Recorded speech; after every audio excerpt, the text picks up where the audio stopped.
कांग्रेस के पूर्व अध्यक्ष राहुल गांधी ने दावा किया कि एनडीए के सहयोगी दल कांग्रेस के संपर्क में हैं।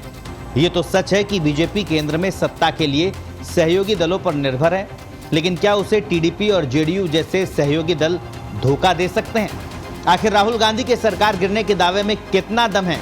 इस तमाम दावों का आज फैक्ट चेक करेंगे। नमस्कार, मैं हूं आपके साथ दर्श शर्मा। एक दशक में ही केंद्र में एक पार्टी की बहुमत वाली सरकार का दौर खत्म हो गया। नरेंद्र मोदी लगातार तीसरी बार प्रधानमंत्री तो बन गए, लेकिन उनकी पार्टी बीजेपी अकेले बहुमत के जादुई आंकड़े से दूर रह गई।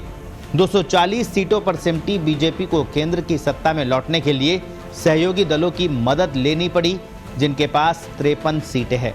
इस स्थिति से फूली नहीं समा रही कांग्रेस पार्टी के पूर्व अध्यक्ष राहुल गांधी ने बड़ा दावा कर दिया है। उनका कहना है कि एनडीए के कई साथी दल उनके यानी कांग्रेस पार्टी के संपर्क में हैं। राजनीति की भाषा में संपर्क का मतलब तो समझते ही हैं आप। अगर राहुल गांधी सही है तो ये मानने में कोई गुरेज नहीं होना चाहिए कि मोदी सरकार खतरे में है।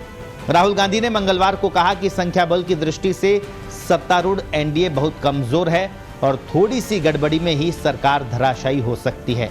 राहुल ने एक बिजनेस न्यूज़पेपर को दिए इंटरव्यू के दौरान लोकसभा चुनाव परिणामों पर अपने विचार रखे।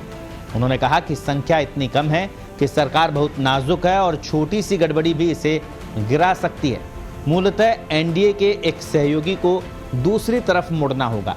उन्होंने ये भी दावा किया कि एनडीए के कुछ सहयोगी हमारे संपर्क में हैं, लेकिन वो कौन है, इसका जवाब राहुल गांधी ने नहीं दिया। हाँ, ये जरूर बोले कि मोदी खेमे में बहुत गहरी असहमति है।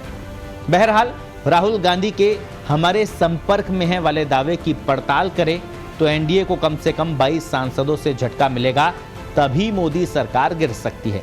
बहुमत के लिए 272 का आंकड़ा चाहिए।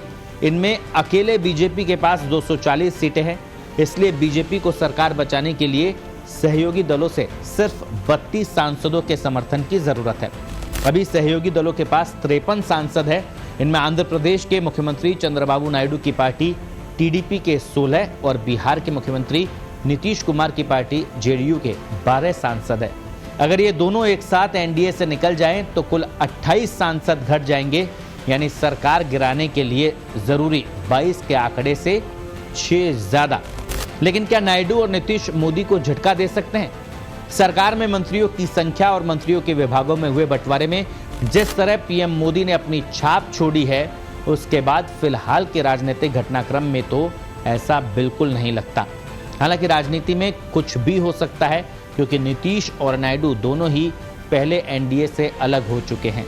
ऐसे में राहुल गांधी के दावे की परीक्षा तब तक होती रहेगी जब तक ऐसा कुछ हो नहीं जाता। कुछ इसी तरह के वीडियो देखने के लिए आप बने रहिए हमारे साथ।